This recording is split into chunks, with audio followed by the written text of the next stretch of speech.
here from Project Camelot and Project Avalon, and it's 20th of February 2010, and it's my great privilege to be meeting again with Klaus Dona. And in this video presentation, it's going to be an interview of the difference, because I'm going to do very little talking indeed, maybe none at all. And Klaus is going to be doing an audio commentary on one of his extremely special, unusual, and fascinating slideshows about the artifacts and the various phenomena that he has been researching, discovering, investigating personally all over the world, relating to what I think you could legitimately call the hidden history of the human race. Would you say that that's a good summary, Klaus? That's a very good summary, yes. So I'm going to step back here, and what follows now, just kick back and enjoy this slide presentation, and Klaus is going to take you through his own journey. You can accompany him on his own journey through his own discoveries. And take it away, Klaus. What are we looking at here? I can see an array of pyramids. What's the significance? The significance is that you can find pyramids all over the world, on each continent. And the question is, when and who did build those pyramids? Why many of those pyramids all over the world are looking very, very similar?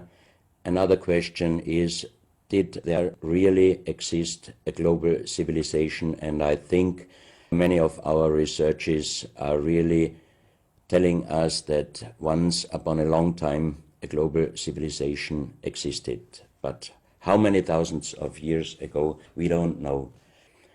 Most of the audience of Project Camelot may know about the story of one stone pyramid building found in 1984, 25 meters under the sea level in Japan, on the island of Yonaguni, which is the southeast Japanese island belonging to the Ryukyu island group.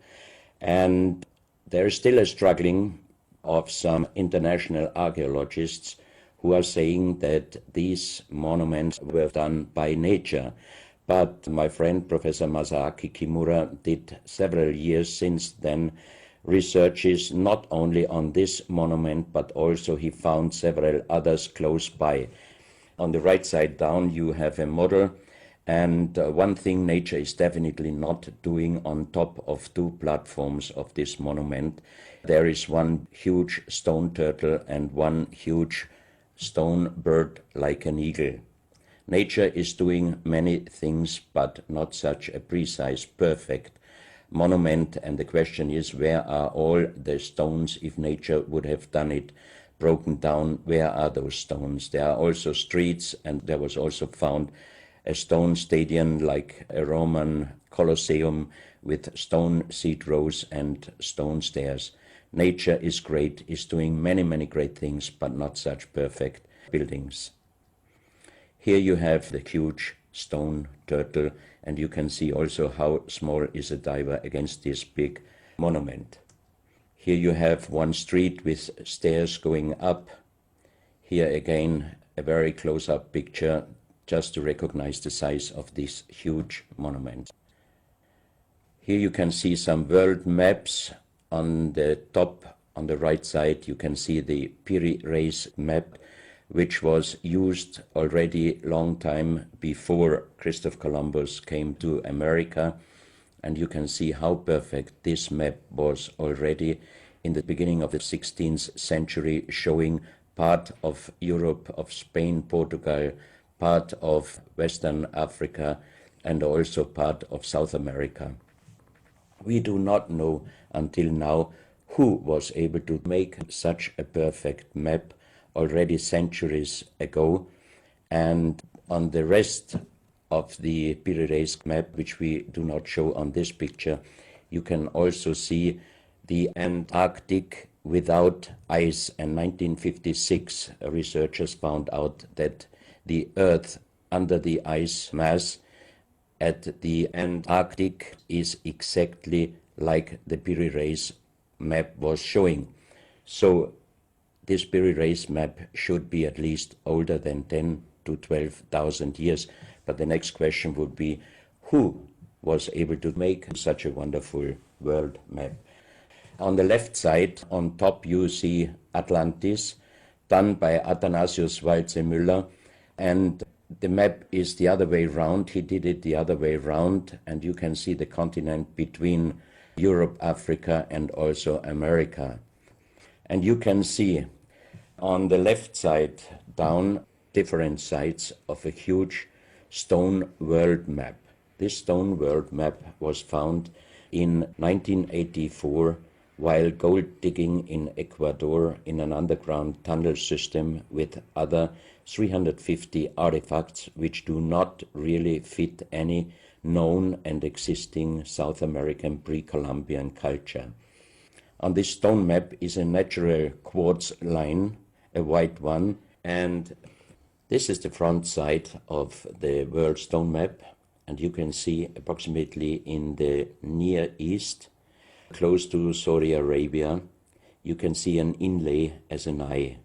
And from this eye to the right and to the left is a natural quartz line going on the right side over India, Thailand, and also there's a long island on the right side, which Professor Kimura's research gave him the statement that from the northeast Japanese island until far down after Taiwan, once there existed a huge continent.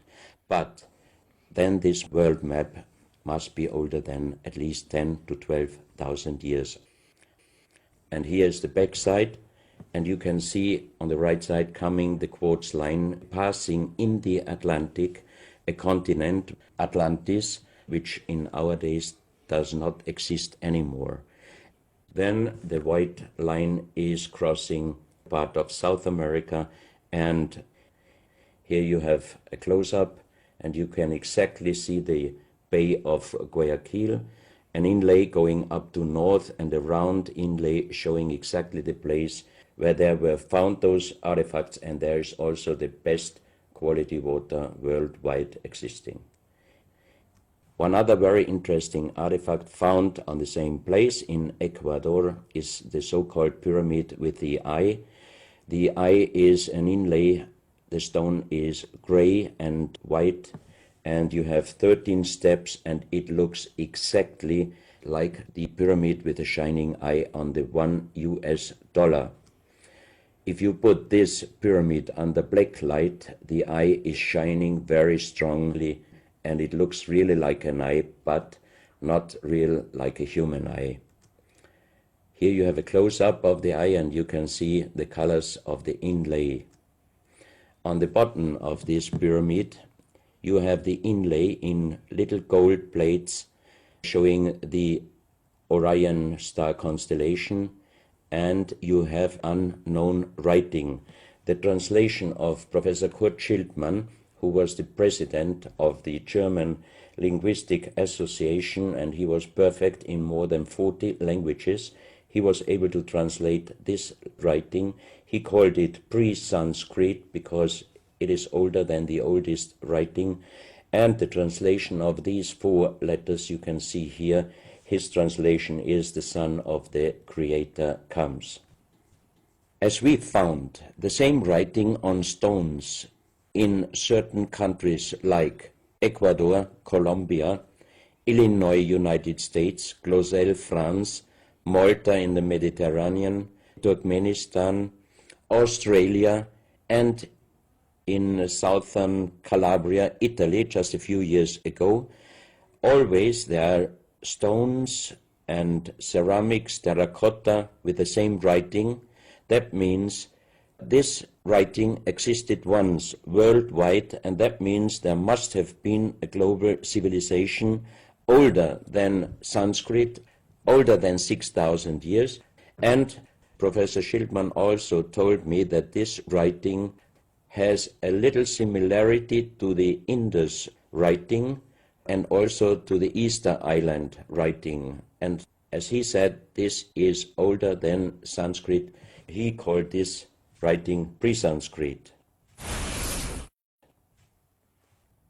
On this stone, you can see on the top the 2 eyes, and then you see the right hand holding the pyramid and putting the left hand on top of the pyramid. That means showing how to use this pyramid with the eye.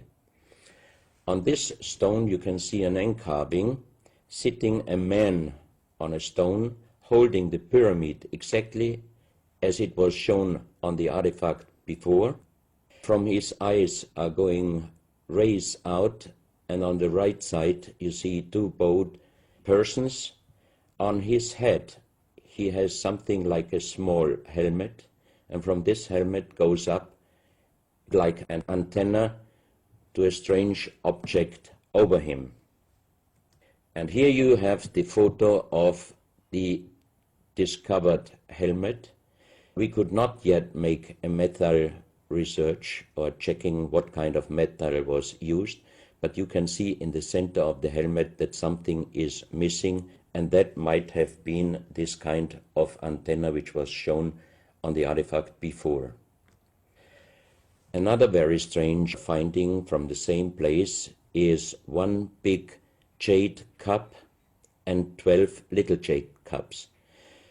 As the 12 cups are man-made and each one is a little bit different in size, if you fill them up perfectly with water and you put the 12 cups of water inside the big cup is completely filled. The next strange thing is that you can see on the little cups numbers which are looking like the Mayan numbers, but if you compare them with the Mayan numbers, you find out that there are some little differences. And on the big cup you can see a perfect inlaid star constellation, also showing the Orion and other stars. And inside the big cup it is very, very magnetic, and outside the cup nearly nothing. Professional geologists are saying this is impossible, because if a stone has metal particles inside the stone, it must be same magnetic from both sides. Here you have a close-up of the big cup, and you can see a perfect inlay of star constellations, and they are shining very brightly if you put black light on it. Here you have some small cups that you can figure out more clearly the style of the numbers inlaid in a strange material, also shining under black light.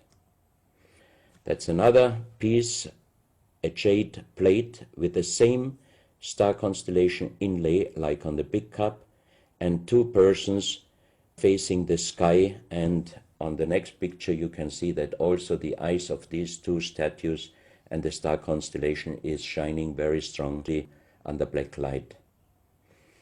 This was once a hard-formed brown stone, changing the color in the center of the stone into black, which usually in nature does not happen.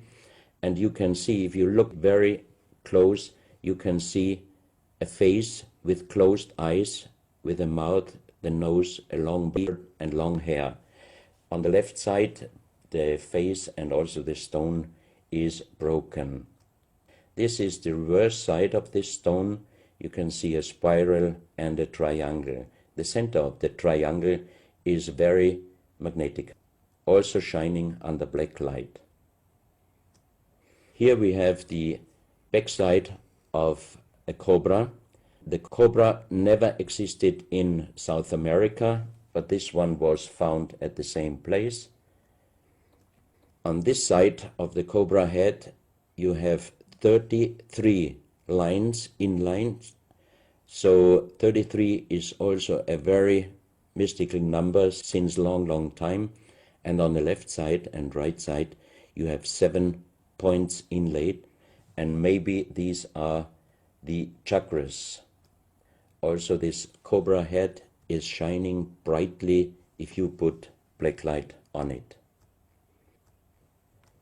Another object here, you have a perfect worked dolphin head, and also this artifact is shining under black light. Here you have a kind of stone helmet. You can put this granite stone helmet on your shoulders, or you can lay your head inside it, and the inlay points which you see on this helmet, some experts told me that these points are exactly the acupuncture points on the human head. Here you can see how it might have been used, and a few months ago they found at the same place an unfinished stone helmet. So that means that also some of these artifacts were made directly in Ecuador, but many, many years ago. And also the inlay on this object are shining under black light very bright. This is a fantastic jade snake, and also the inlay points are shining under black light. Here we have one artifact which is very perfectly carved on the back side, so that means it might have been used to put this artifact on the front of your forehead. You can see the two eyes inlaid, and on the reverse side you have the so-called third eye. Maybe this artifact was used for some ceremonies or for meditation. Here we have a jade plate with an inlay of a spiral, also shining brightly under black light. Another one, you can see 7 rings inlaid in the jade plate and also shining under black light. Maybe this also could be a presentation of the 7 chakras. Here is one of the ceramics found there. It's a great masterpiece, and the question is, how can you make this artifact out of one piece of ceramic? Here we have another pyramidal stone found also in Ecuador. On top you see the pyramid with the eye, and you have down several spirals and symbols. Some of them are very similar to the churchward Nakal plates, which he found 1880 in India, and the translation was talking about the sunken continent of Mu. This is a marble with another inlay of a spiral, also shining very brightly under black light. Another stone in a pyramidal form with an inlay of an eye. Here you can see again the pyramid with the eye, and on the bottom you see the Orion star constellation, the 3 Orion stars, which might focus us to the 3 pyramids in Egypt. Here you have a ceramic statue. You can see the style of sitting is not real pre-Columbian style. It looks like the lotus seat from Asia. On top of this statue you have a head with some points, and it looks quite similar to many of the Buddha presentations. He holds a snake in his mouth. The snake is a very, very mystical and very often presented object. So that means this statue is not from any existing or known pre-Columbian culture. Even the next one, you can see that how this statue is sitting, it looks more the direction of Asia. On top of his head, again a very strange head, and in the center you can see like the head of a frog. Also the frog is a very mystical animal in old South American pre-Columbian culture, but also in Africa and also in Asia. Here another ceramic statue holding a kind of plate in his left hand, and it looks also not really pre-Columbian culture. This is another very strange artifact holding a stick with a snake. Again we have the snake here, and the question is where and who this statue was done. This is a photo of the Altiplano in Bolivia. Archaeologists and researchers found out that at least before 4,000 years, there was happen a very big impact in Argentina, and the shock wave of this big impact destroyed many stone buildings in the Altiplano of Bolivia. You have here a picture of Pumapunku, a very strange place close to Tiahuanaco in Bolivia, and you see tons of stone plates with perfect work on it destroyed. Maybe this was the reaction to the big impact in Argentina. Here you have my friend Giancarlo Bonfanti, Italian researcher, in the center of the so-called Sun Gate in Tiahuanaco in Bolivia, and some researchers write that the figurines on top of this side of the Sun Gate are showing the Venus calendar. Here you have one of the big stone plates from Pumapunku, and you can see how perfect this stonework was done. And the question is, could you do such perfect work with simple tools? Close to this area, they found skeletons with a size of 2.6 meters. And the picture on the top shows you the skull of one of these skeletons, and it looks like it is deformed, but definitely these skulls are not deformed. They are natural style, like an egg. On this photo you see how strong the jaw of those skulls were. This is a front view, and the most interesting photo is this one, because you can see that the top of the skull does not have the three plates which we have as Homo sapiens, and that shows us that these skeletons are not Homo sapiens.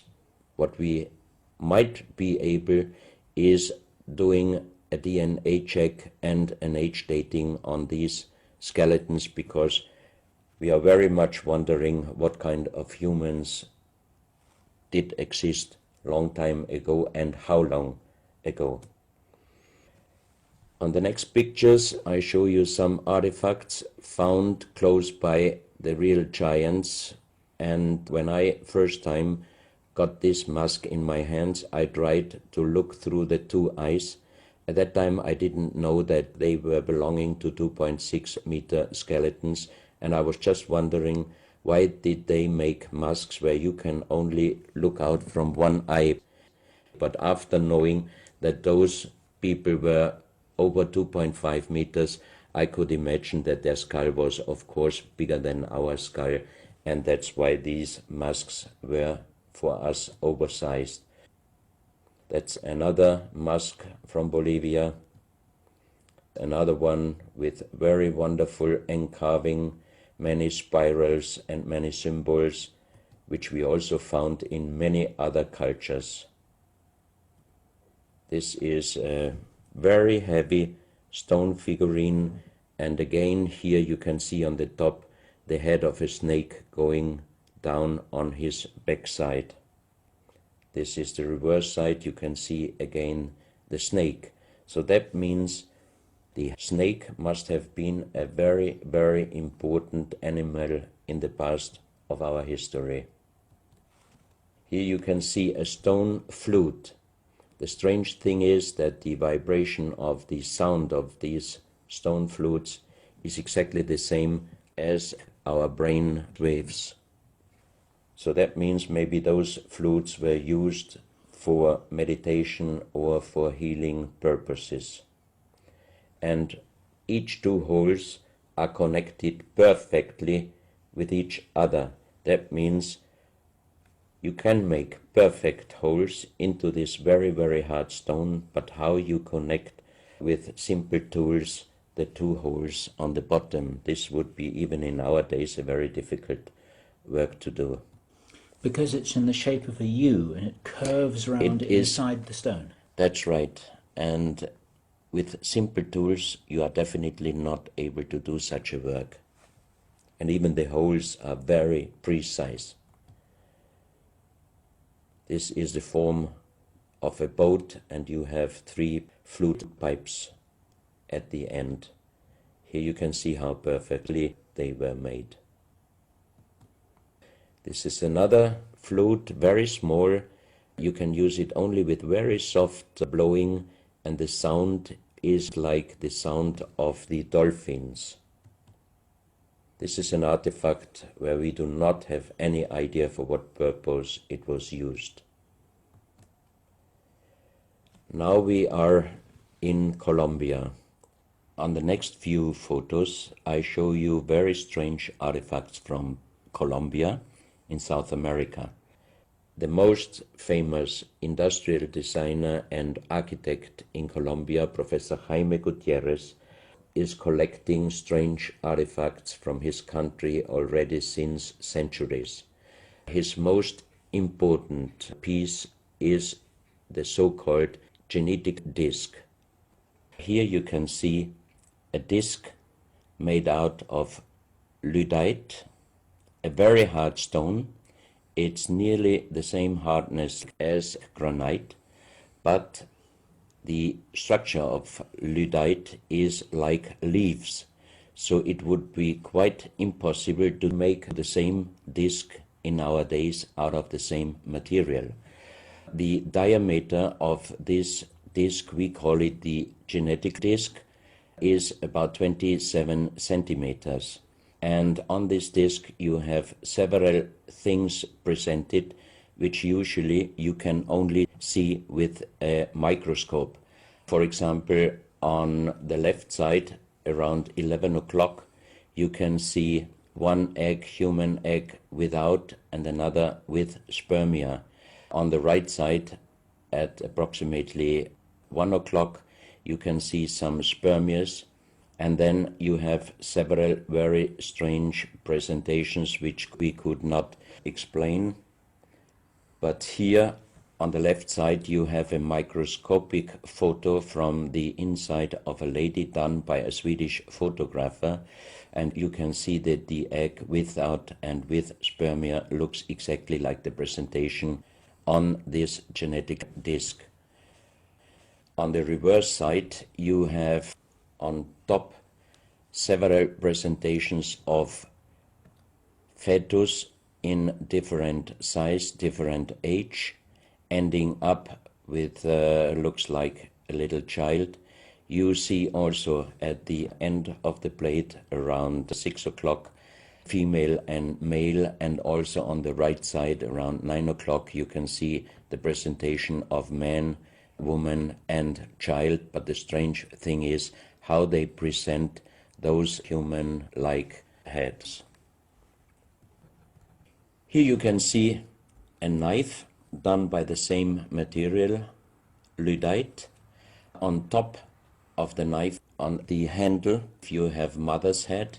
Beyond you have the child's head, and the umbilical cord is going around the neck of the child. So that means this knife would have been used to cut the umbilical cord, saving the child's life.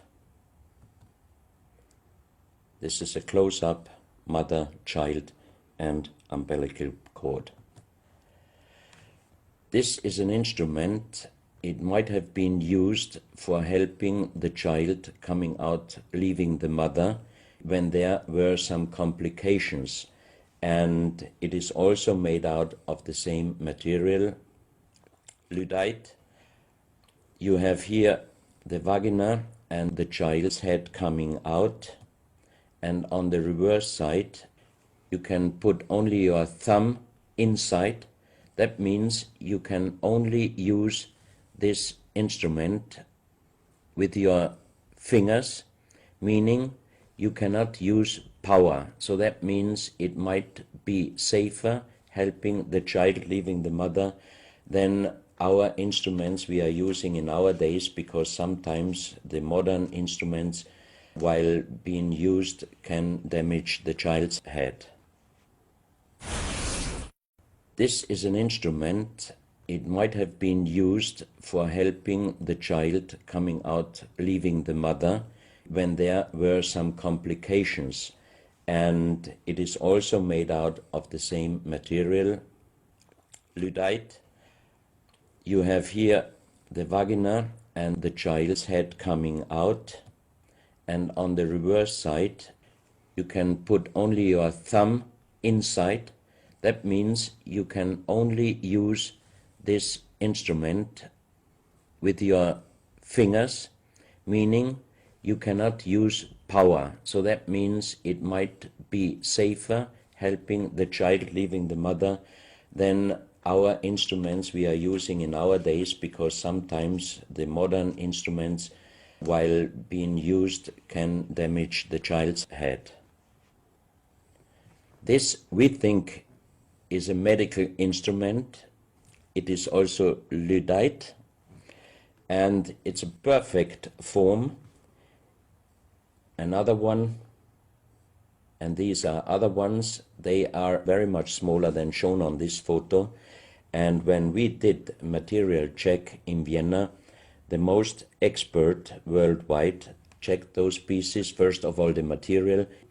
Each one is done with Luddite, and the form itself, he checked them, and finally he said, I cannot tell you how they were done, who did they make, but the only thing I can definitely tell you, from the same material in our days, we cannot make the same instruments. So how old they are, we do not know, but as they were found in Colombia, and they do not fit any existing pre-Columbian culture, we must consider that those artifacts are at least older than 6,000 years. But we cannot explain what kind of technology they did use to be able to make such instruments and such tools made with Luddite. You can see each piece fits exactly every kind of hand, never mind how big the size of the hand was. Each instrument, each tool fits exactly each hand which was using those instruments. This face looks a little bit like the Maui, the big stone statues from Easter Island. Here you have a close-up. This, in joking, I call it the dentist chair. Perfectly done, but again, same material, Luddite. And the strange question is, why, if they could make such perfect figurines out of this very difficult material, why did they show the human face always with big round eyes and a little nose and a big mouth? There is no real explanation possible. This is again one piece from Colombia, Luddite.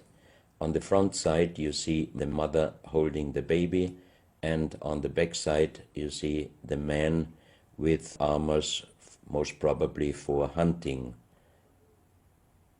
This stone figurine was found in Colombia. It looks exactly like the Maui statues from Easter Islands, but it is only about 30 centimeters in size. This is another masterpiece of stonework. You have on both sides presented one bird, but if you look at the front side, you can see that the two birds presenting a face, and on the left side, between the bird's head and the wings, you see again this unknown writing which we found on stones from all over the world. This is the mother holding a child, very strange face, and it's a kind of jade material. This is another stone from Colombia showing an armadillo. On top of the armadillo you can see a strange face with long ear and two horns on top. On this artifact you can see a smiling face on top. you have two triangles on this side, and on the other side, on the right side, you have a face. Again, the animal face on the right side, and some unknown symbols. And on the bottom of this object, you see an animal, looks like a crocodile. Now we are moving to Guinea, West Africa, very close to the border with Mali. They found on a huge granite mountain the half portrait of a lady done in granite stone, and the size of this statue from top of the head until the middle of the torso is exactly 150 meters. So this is a real big question. Who might have been able to do such a huge granite half-portrait in a mountain at least 10 to 12,000 years ago, because the Italian geologist Professor Pittoni was on the spot. He did these photos and he checked the earth on the bottom of this mountain, and his calculation was that this stone monument must have been done at least 10 to 12,000 years ago. But then we have the real big question: who could have been able to do such a big stone monument? Even in our days, it would be impossible, or at least it would cost so much money that it would never be able to do. And if you look at the close-up of the face, some experts told me that this face definitely is not European, but also, of course, not black African. It must be either South American or Asian culture. But then again, we are at the point 10 to 12,000 years ago. It might be the civilization, the lost civilization from Atlantis. Close to this area in Sierra Leone, Professor Pittoni was in charge of diamond excavations. And as he heard in this area a legend about Allah was angry with some angels, and he put them into stone and throw them to the earth. He put the sky, also made it into stone and throw it to the earth, and he put the stars and throw them to the earth. The legend says that the sky you can see on this stone, they call them sky stones, sky blue stones found in this area under the earth. And we did research in Vienna. This is definitely artificial stone.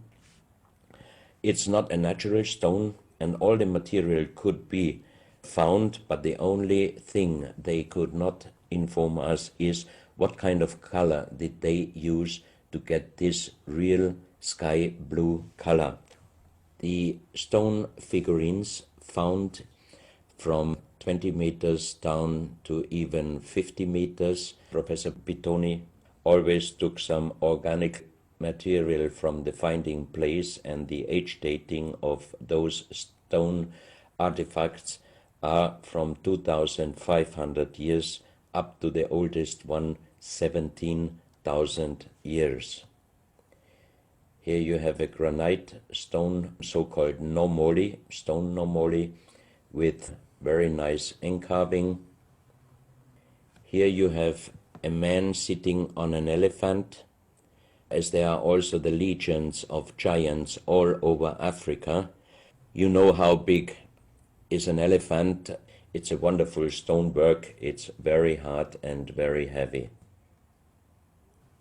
There are also some artifacts showing half human or human with the head of a reptile, holding a kind of pot in their hand, and they could put something inside this pot, and also on top of several nomolis there is a hole for putting something inside, and most probably they were used for ceremonies. Here you have a kind of animal. It looks like a dinosaur, and when Professor Pittoni found this statue, it was making a strange noise. So he opened the statue and they found inside the small black ball you can see on the bottom of the statue, and this was iron material. When we did the research on this artifact and especially on this metal ball, next morning the professor called me and told me that somebody must have done a bad joke to me. I asked why, because the result of the research was this metal material is chrome steel, and chrome steel was found first time at the beginning of the 20th century in Austria. That means it was impossible inside a statue with the age of approximately 17,000 years. But when I called immediately Professor Pittoni, he was laughing and he said, I'm a geologist. If a statue is making a strange sound, I do not open it just right away, but I did several X-rays, and you can see here on the right picture one of the X-ray photos, and you see that inside the closed statue already the round ball, the chrome steel ball, was existing. On this X-ray photo you can see exactly, and also Professor Pittoni saw that this statue in former days already was opened but perfectly closed again, and he called a specialist who opened it exactly concerning this photo, the small stone ball which was closing the whole inside, and you can see that the metal ball was already existing. Some of you might have watched several pictures, photos on the internet of giant skeletons found in desert, in India, in China and other places. Most of those photos were competition photos to present Photoshop. Perfectly done. I also was quite impressed when I received first time one of those photos, but these photos I'm showing you now, they are definitely not coming out from a Photoshop competition. These photos are real skulls and skeletons. This skull was found in a tunnel system underground in Colombia. The skull is dated up to 11,000 years. The skull is bigger than normal skull, and the front teeth of the jaw are lined up in a different way than our teeth. Something that occurs to me here is that there's a very strong, pronounced jaw. It's a very prominent jawline, very prominent chin. And here you see a photograph that was shown to us by a Project Camelot insider. Now, this isn't a real photograph. This is a scene from the old Arnold Schwarzenegger movie Conan the Barbarian. And what you're seeing here is a special effect on the actor James Earl Jones. The critical thing here is the shape of the jawline. Our witness, who had spent time with the Anunnaki in real time, in the present day, said that one of the things that characterizes them, besides their size, which he says was 8 or 9 feet tall, he said they're very large and they're very strong and they look larger than that. But that's round about their height, which matches exactly the 2.6 meters that Klaus has been talking about. He said it's a very prominent, strong jawline, and this is what strikes me about these skeletons, these skulls here that we're looking at right now. Didn't know. No, you need to know this. Back to Klaus. So once again, here you have a very old photo done in a museum in La Valletta in Malta, and it shows several long skulls, and the explanation is deformed skulls, but they are very long, going to the back. This is one of several very, very strange skulls. They are presented in a small museum in Ica in Peru. Ica is located close to the famous Nazca lines, and the museum is called Museo Maria Reiche. The German lady who was researching her whole life about the Nazca lines. And in this museum, you can see the most strange skulls I ever saw, all found in this area close to the Nazca lines. So the question is, what kind of humans were living there and how did they get those skull forms? And especially this one, definitely several doctors and experts told me it would not be possible to create such a kind of deformation, because through deformation you do not get the double bone material on the skull, and on this skull even you have particles of the skin and hairs, and I think it would not be difficult to do a age dating and especially a DNA analysis of this skull. On this picture I show you some legendary skeleton forms of giants.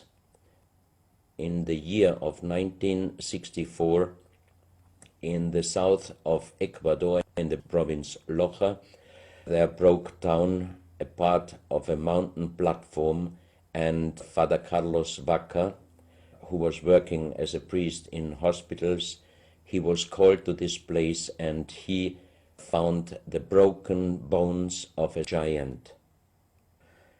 Good. Well, Klaus, I asked you if you would take us on a journey, and for the last nearly an hour, I think it is, you've taken us on a fascinating journey not only around the world, but through time, back as long ago as 17,000 years. And it's a real reminder of how little we know about what our history really is. These are important pieces of an important puzzle, and you're doing an enormous amount to raise people's awareness of what it is that we're not shown in many museums, what it is that we don't read in anthropological textbooks, and what it is that many university professors still refuse to recognize. And thank you so much for your part in helping to raise our own understanding of our history on planet Earth. Klaus, thank you.